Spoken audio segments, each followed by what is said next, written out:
growth requires more than capital. Why do we call it the cheat code? Nobody said growth had to be fair. Revenue solves everything. Welcome to the cheat code.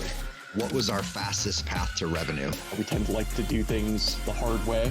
What's the cheat code? It's giving yourself an unfair advantage over the others. What is it that really works, and how are we going to grow these organizations? That's our cheat code.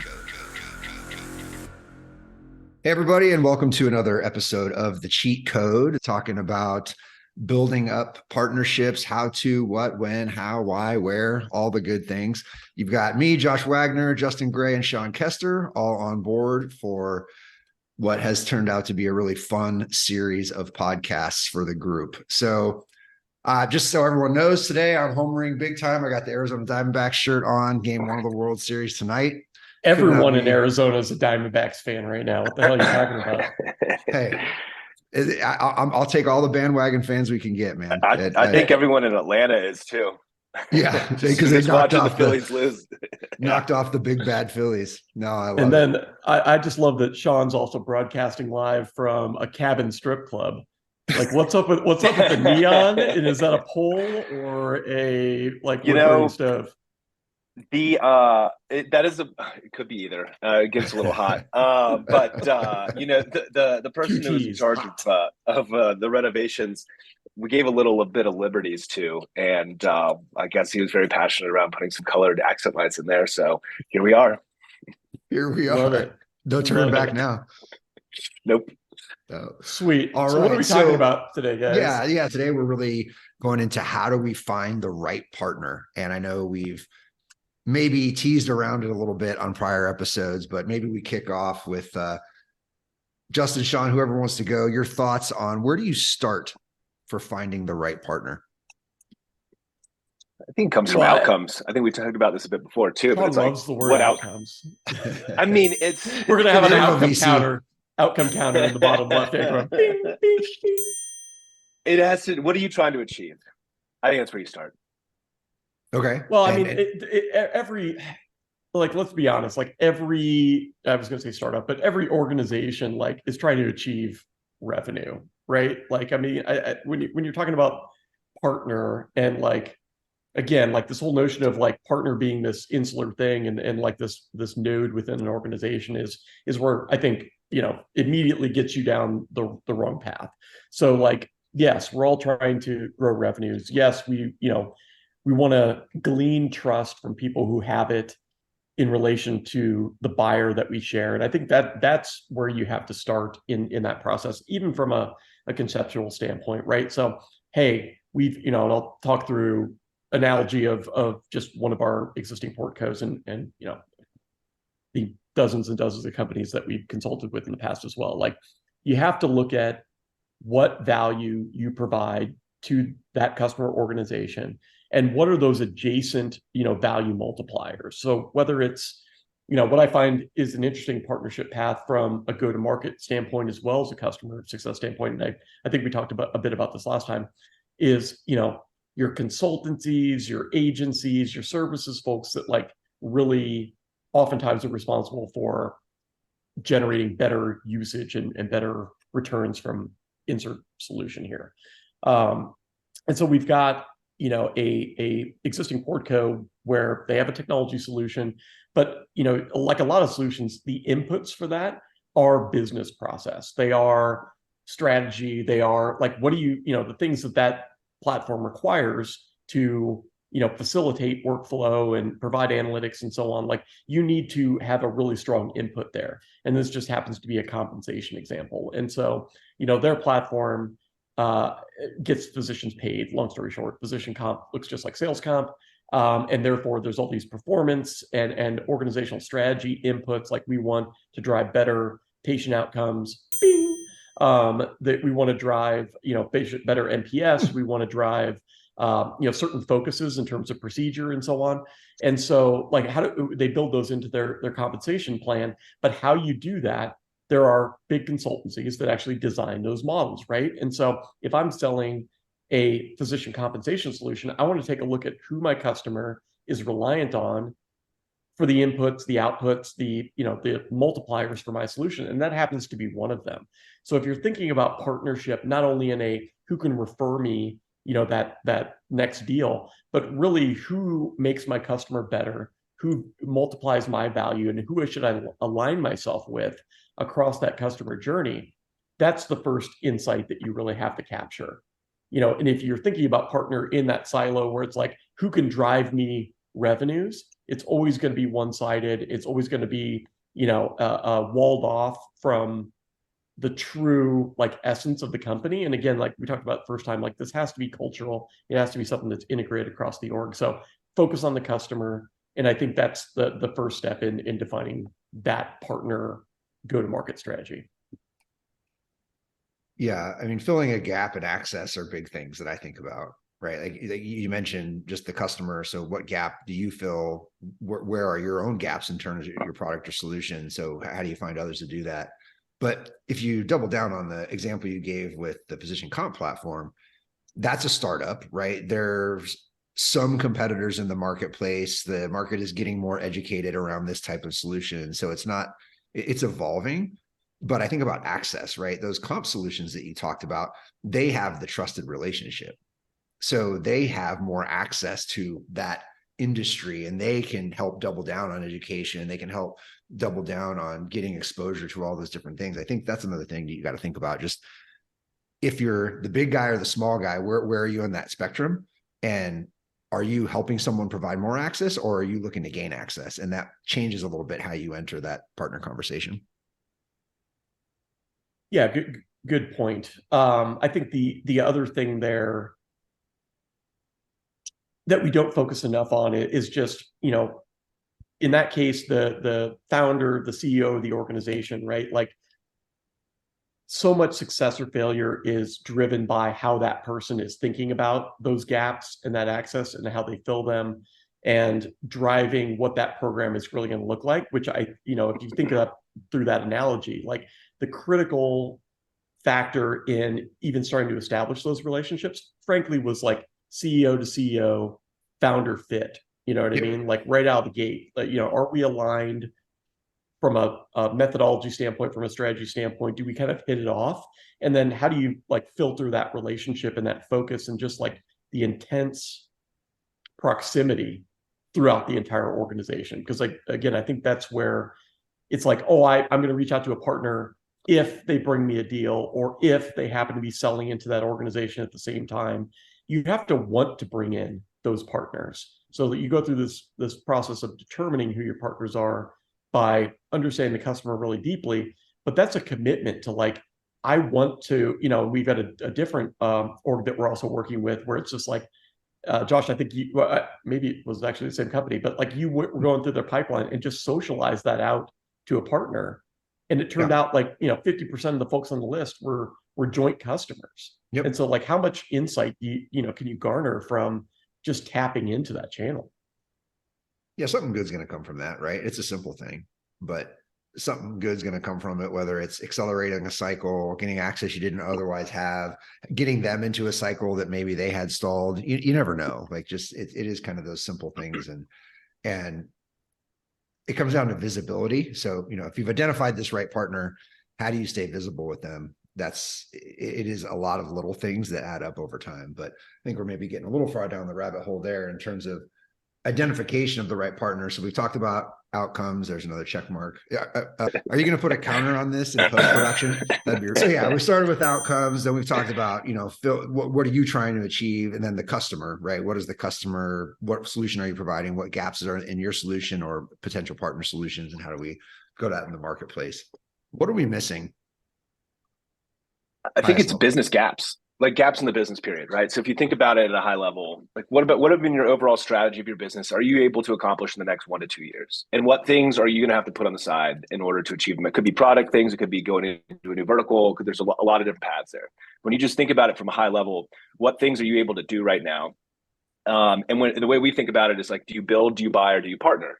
And so partner is an easy way to kind of start to navigate those kind of new grounds and say, for example, we don't have the resources to go build this thing, or we don't have the resources to go sell into this right now. However, we know that's something we want to do. Let's go find a partner who may be able to ease us into this or be able to fill that gaps for now. And then ultimately what that can become is a channel on a few different levels. One, it could be a sustainable channel from a partner perspective and have that ongoing. Two, it can validate an internal channel that you were going to create and put resources behind. Or three, it could be an acquisition play and something where you say, hey, this partner's been so great. This is something that our customers need. This is now core to our business. We should bring them in-house, right? And so I think a lot of times just starting with the question of, when you think about the overall business strategy, what can we achieve in the next 1 to 2 years and what things are we pushing to the side, and using that as an opportunity to identify potential partners. All right. Let's say we've aligned at the high level, right? We're filling gaps. It aligns with our business strategy. It aligns with their business strategy. And that's phase one of saying these partners are worth talking to, right? Or at least engaging in a conversation. So the next layer down from that, I think, Justin, you alluded to a little bit, was fit. How do you determine what a good fit might be? Because I feel like I feel like a lot of stuff is brushed under the rug at this stage, right? It's just like, hey, this is I mean, there's fit at multiple different levels there, right? Like, oftentimes we think about, from a solution, like Sean said, do you build, do you buy, do you partner, so on and so forth. Like, and so you identify these opportunities. Just because there's an opportunity there, just because it makes sense on paper, doesn't mean that there's going to be fit within that organization. Actually, someone asked this question on LinkedIn the other day, right? Like, if you've got the best partner in the world from a non-paper fit perspective, right? Like, you know that your customer's using them, you know that their solution's complementary, you share the same buyer, like everything's, all the stars are aligned, but they just won't play ball. Is that something that you just kind of give up on at that point? And I think, the short answer is maybe. Because if you get that fit at the executive level, which I think is really hard to shake as you go down through the organization, if you do truly get that alignment, and again, I'm fully cognizant that like super large organizations, that's difficult to do. You're probably not accessing the CEO, but like who are those influencers that you can access, right? Like maybe it's CRO, maybe it's SVP of sales or marketing or whatever it happens to be. Like, you've got to figure out if you have a point that has enough influence within that organization over the areas that you need to speak to. Again, it could be on the product side, and really make a concerted effort to align and partner at that level from a strategic outcomes perspective. Like, the key is like, can you get them understanding like that value is going to be, juice is going to be worth the squeeze ultimately? And if so, then I think that's harder to shake as you go down those levels. You're going to see less like rejection from the organ level, because you've already aligned at a level that really can make organizational change. But it still happens, right? Like, you've still, at the end of the day, you're probably working with a seller or a marketer or an engineer, whatever it happens to be. Like, and sometimes they just don't jive. Like, oh, I've never had good experiences in the past with partners, and they've screwed up my deals and this, that, and the other. So you will run into those friction points, but you have to try to overcome those by understanding what is the value to them. Like, value to the customer is great, and the further up in the org that you go, like, they're going to be more driven by that. But at the end of the day, everyone wants to know, like, how are you making my job easier? And so that's why I think about the value prop for partnerships kind of evolving. It always has to be focused on the customer. You have to know what that joint value is, how you measure it, how you articulate it, and how you do that together. But also, like, all right, you're a seller trying to make your nut on a monthly basis. How do I help you do that, right? How do I recognize you when you help me do what I want to do? What am I bringing to you?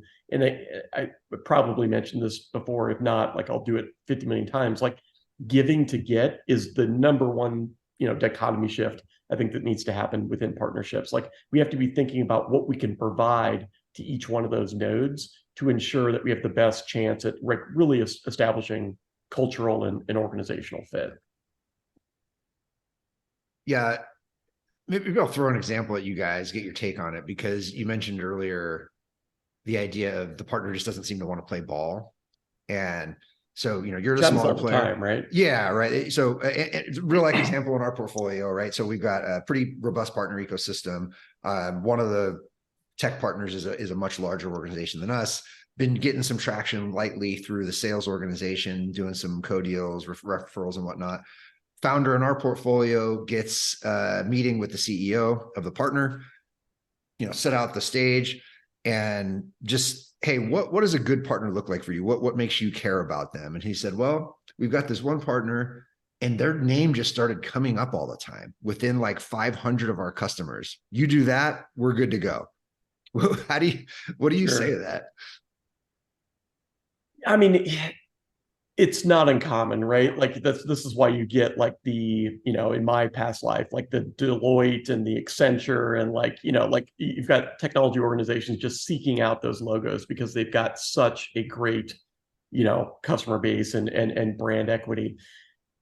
You have to focus and I think, we made this recommendation in that instance, like you've got to work with what you've got. I think the worst thing to do is try to, fake it till you make it in that scenario. And it's like, suddenly you start resurrecting every logo that you've ever talked to. And like, these are folks that we're working with and, we could potentially bring to you like that's going to come home to roost pretty quickly. So I think like, even if you've got like one or two customers that you share in common and you can go, hopefully you've gone really deep in terms of delivering value there. You've got some advocates on your side and you can start to surface the stories that you do have. It's kind of like the age old, I want to see a reference that looks exactly like me. I'm a nonprofit, a shoestring provider that only sells black shoes. Like, give me, a reference of who you've worked with that does that exact same thing. It's like, I don't have that. I'm a startup. I've got, a dozen, 2 dozen customers.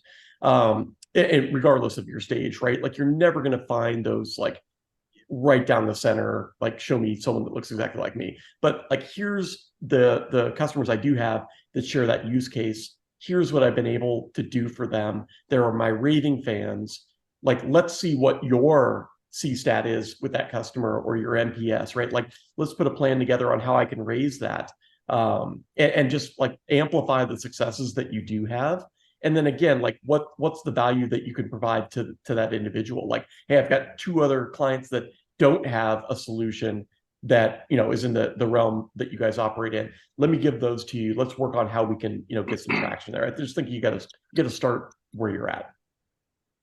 Yeah, I mean, talk about customers. You would be surprised how few organizations don't even put just customer overlap in one of the first, few steps of trying to identify a partner, right? They'll have these conversations. They'll say, hey, listen, you're bigger than me. You can walk me into all these things. And they come back and after they've gone through a whole bunch of mess, they'll do a customer overlap and they realize they've got 2% of their customers that are overlapped. And at that point, you've got to kind of say that there's a huge misfit here because you're not even going after the same market, right? Right. Yeah. And that's what I hate about when you're working, a partner approaches you and they're like, oh, I saw you're working with Comcast, right? But like, they sell into IT and you sell into marketing or sales, right? Like, it's like, right. We're not sharing the buyer. There's not a lot of synergy there. And that's where I think that big logo or established player can really fall down, right? Like, if you can prove that like you own the mindset of the buyer that buys their solution, that's so much more valuable than, we've got 80% of our logos that overlap, but we serve 2 different buying centers. There's, like, I think it's fairly impossible if you don't already have the relationship at like a high level, like CEO, like that spans the organization, to say, I'm going to hop from marketing over to IT. Like, that just rarely works. And so I think you've got to amplify those overlap pieces that really matter. Yeah, the buying center is a big one. I agree with you. For sure. You're selling into marketing and they're selling into HR. It's just not going to be a good overlap. You're setting yourself up for failure. Yeah, we've all been on the other end of that, or the other side of that coin, right? Where it's like, hey, can you provide an intro? And it's like, yeah, sure. I can send an email to my contact, but like, it's probably not going to make it into the area of the business that you serve. So again, but that all should be dealt with when you're evaluating, like, if it's customer driven And again, like the IPP or ideal partner profile gets a lot of like immediate pushback because it's like, oh, that's a recipe for doing things in a silo. Well, just don't do it, from the customer's perspective. The closer you can get to the customer and really understand, like, yeah, we use, who's your best vendor at this point, or who do you have the strongest relationship with, and use insights like that to develop your partner program and how you're going to serve that buyer, and that will be far more successful than just like, I want to go target the biggest logos that serve my joint customer. So in a prior episode, we talked a little bit about types of partnerships, starting with co-marketing, then we had referral, we had resell, and then we had co-sell type of things, right? Does that change? Are you identifying that on the front end, or are you identifying the partner on the front end? Because I think that might change a little bit about how you approach the situation. I think it's a bit of both. I mean, go ahead. No, I was just say the same thing, right? Like you have to have an understanding of what your go-to-market channels are, but a lot of times that's going to also be informed by the types of partners that you have and who those partners really are. Like, are they experts at, like, do they operate solely through a resale model? Like, we've got that variance in a portco as well, like where they only operate, in a resale model. So it's like, does that make strategic sense for our business? Yes, no. Okay, great. That's how we're going to have to engage with that partner.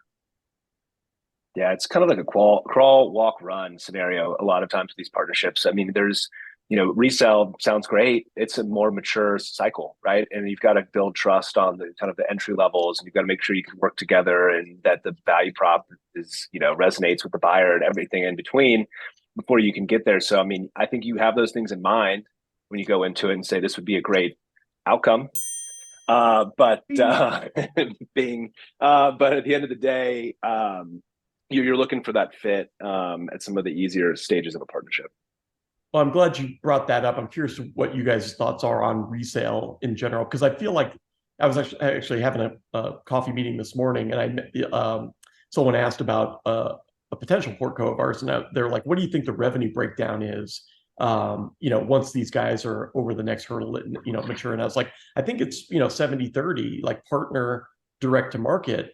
And they're like, "Really?" Like, I was like, "Well, hold on, let me qualify what I'm saying in terms of partner, because when I talk partner, certainly in the early stage, I think co-sell, and immediately, the mindset of a lot of people, and this individual in particular, went to resell, like the white labeling of the product, and they're, or not even, it doesn't even have to be white label, but they've got a SKU, they're selling it, on their paper, they're handling probably the lion's share, if not all of that sales process.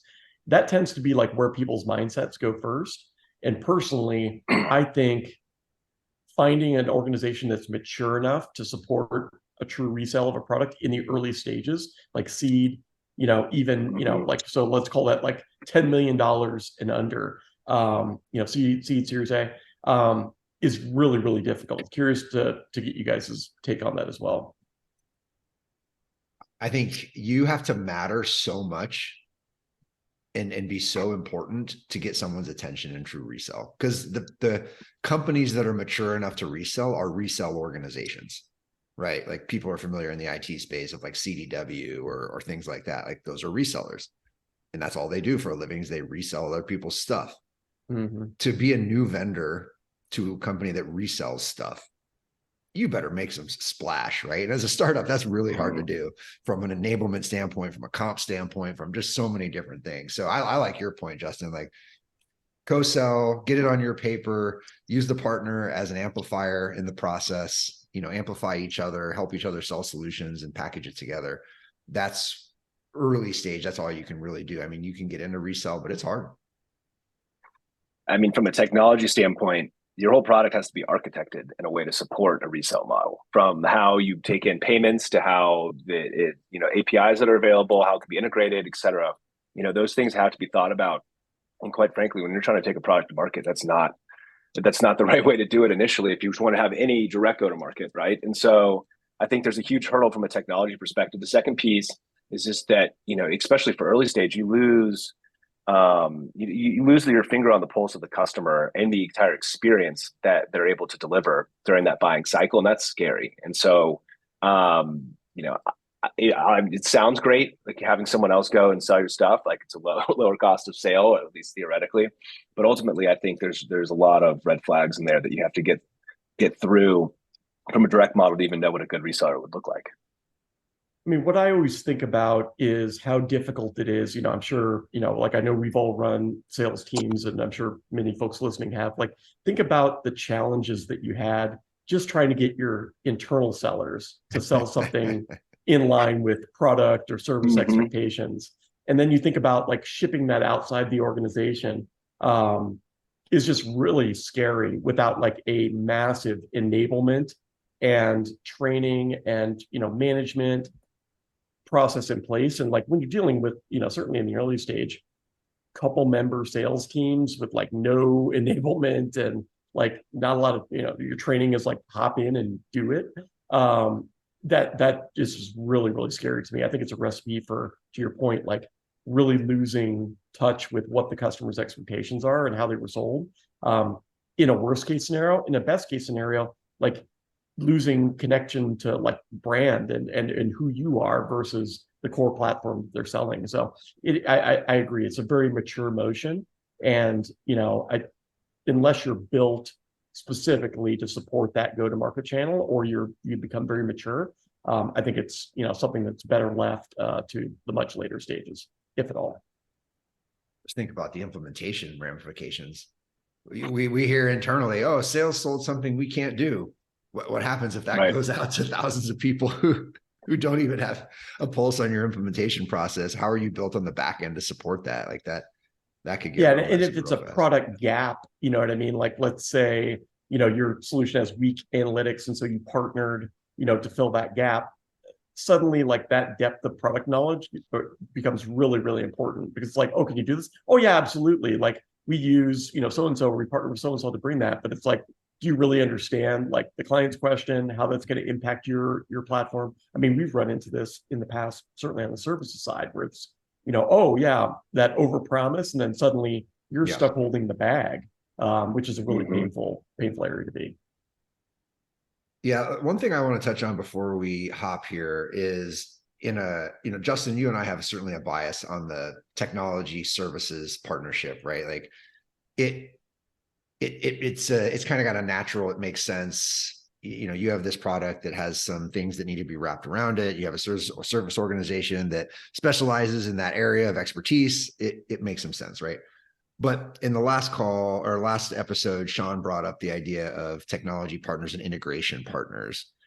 How do you think about that, right? There may not be a co-sell. There may not be I don't know. Talk to me a little bit about the integration partnership. How do you identify them? What's the value? What's the value exchange? Yeah, I mean, it's the same idea of build, buy, or partner at a high level, right? When you think about product strategy. And so when you think about, I think the way that our mental map worked is we created basically all these adjacent categories to the category that we were, right? We had sales engagement, and there's all these other ones. There's video, there's SMS, there's telephony, there's all these different channels and things that our customer needs. So we had to decide which was core to our product and our platform, and which things could we partner and add on, right? And so we weren't going to be the best at all of them. We weren't going to build all of them. But they all needed to talk to each other as being a system of record. And I think a little bit we talked about before is like, are you a point solution, or are you the platform itself? And if you're the platform itself, you better make sure that everyone else is adjacent to you has connectivity into it in one way or another in order to support the customer themselves. If you're a point solution, you need to figure out where the customer is living and making sure that you live in all of those places. So it's one is, do we bring everything in, or do we make sure that we live where they live? And when it comes down to it, it's really pretty much customer driven. So you look at what are the most used technologies in each of the adjacent categories. You make sure they have a way to integrate, and then you go out and you sell to them. You either sell that you want to go and build the connector, or that they should come into your program. There's a program built around it, and there's benefits around it to entice them to come in there. But I think at its core, you have to figure out, are you the primary work area for their daily tasks? And if so, make sure that you can bring in everything else they use to talk to it. Or are you a piece that goes into a bigger platform, and make sure that you live in there as well? I always thought of, and maybe this is an oversimplified view, but I always like to think of partnerships as objection handling. Like, oh, I can't do that, but I have a partner who can do it. Did you find that to be valuable on the tech partner side? Because I could see that having a interesting application. Absolutely. Yeah, absolutely. And so when you think about, what were we driving for with a lot of these when we're thinking about an ROI model? A lot of it was competitive advantage. So we wanted to be able to walk into a deal and have someone give an objection and says, hey, I need this connect into my video platform, my SMS platform. And I needed it to hook into my BI tool. Right. And for us to say we have a partner that does that, and for that to be a partner that our competitor doesn't have. So it was almost like, land grab from a partnership perspective and making sure you had more integrations than they did, so that when you got into these unique configurations that your customers have, that you could fit those needs. But ultimately, Josh, you're correct. It is objection handling, right? Like, we don't do it, but we have someone that can help you do it. And so, some of the benefits of having those close relationships is then you can get preferred pricing or be able to refer them into it. And you can create these other little channels on the side, but it's not going to be a huge revenue channel innately in itself. Yeah. Well, that can be we'll create something new, the cheat of the day, objection handling. But I do like that, right? I also think, like, a lot of times when you do have those embedded partnerships, or at least this has been my experience, because you're not touching the customer, it becomes like this arbitrage for revenue. And before long, you just kind of they sell a ton of our product, like they're doing great. And like, you just don't treat that with the care that I think there's the potential for, right? Like, so like the more that you can surround that, like if you've got a great, resale partner or integration partner, and they're like awesome at handling those objections that they run into via your product, like, I think over time the tendency is to like, great, they're mature and they're functioning, but like the more that you can stay close to that partner and just again educate, enable, like reward, and really just curate that relationship over time, the better the outcome will be. And again, I think that's across the board in partnerships. Like, just the more time and effort that you can put into those relationships, learn from them, enable those teams, reward them, that's the opportunity to really change, how channel has functioned for the past, 50 years here, is just with effort and again, making that cultural, that like, these guys are important to us. They are our customer within that equation, and, surrounding them as such. Yeah. It's not a set it and forget it, like too many people treat it. That's why I think the objection handling thing is such a great cheat, because if you're trying to get salespeople to help you sell your solution or get you in the door or whatever it is, like, you need to give them triggers. Like, what do I listen for you to say, hey, it's worth introducing so-and-so partner. So, hey, listen for these 3 objections. You hear one of those, just say, hey, I know Josh at so-and-so. This is who you need to talk to, right? So that and vice versa. You know what I mean? Like, what are you really understanding what they're hearing from that joint customer? How's that inform your product roadmap? How's that inform how you message and talk to the market directly about that product? Like, just such a hack for, what a lot of marketing organizations spend a lot of time on in a silo, which is messaging, right? Your customer is going to tell you the best messaging. Yeah. And I think the idea of you can't set it, forget it, that gives you an automatic feedback loop. When that happens, you solve a problem, you handle an objection, you get a win. That win, to your messaging point in marketing, that needs to be circulated throughout the entire team. Call the 5 other reps that you were working with who don't want to work with you and say, hey, I told you this is a real deal here, right? Like, we did this deal. So yeah, and that stuff works like from a Slack, from a newsletter, you know what I mean? Just like, how are you, ubiquitous in terms of exposure to those wins, and trying to suck in those folks that maybe aren't as initially receptive. Absolutely. All right, guys, anything else we're missing for how to find the right partners? No, just go do it, man. Yeah, go find the right partners. Yeah. So I mean, we'll do the quick recap at the high level. Start with what? The outcomes. Yeah. Does it align with your business strategy? Are you serving the same customer, and not only the same customer, but the same buyer within that customer was a big one that we pulled out of there. Are you filling a gap for that solution in the market, or vice versa? And then as you start to drill down a little bit deeper, thinking about what role you're looking in that partnership. Are you the platform, or are you the point solution? Are you looking for co-marketing, co-sell, referral, resell? and just start to surround those individual potential partnerships with that matrix. And I think even a matrix type of mentality might help you quantify some of those types of things. And then cheat of the day, be an objection handler for your partners.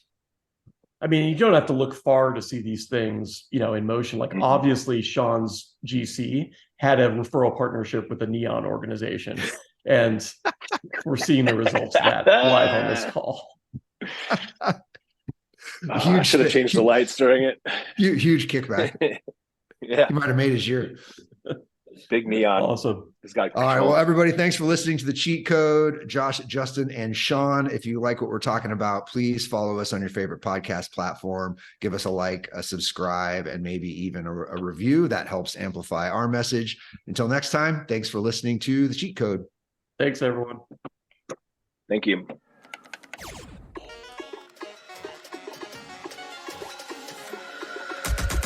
Growth requires more than capital. Why do we call it the cheat code? Nobody said growth had to be fair. Revenue solves everything. Welcome to the cheat code. What was our fastest path to revenue? We tend to like to do things the hard way. What's the cheat code? It's giving yourself an unfair advantage over the others. What is it that really works, and how are we going to grow these organizations? That's our cheat code.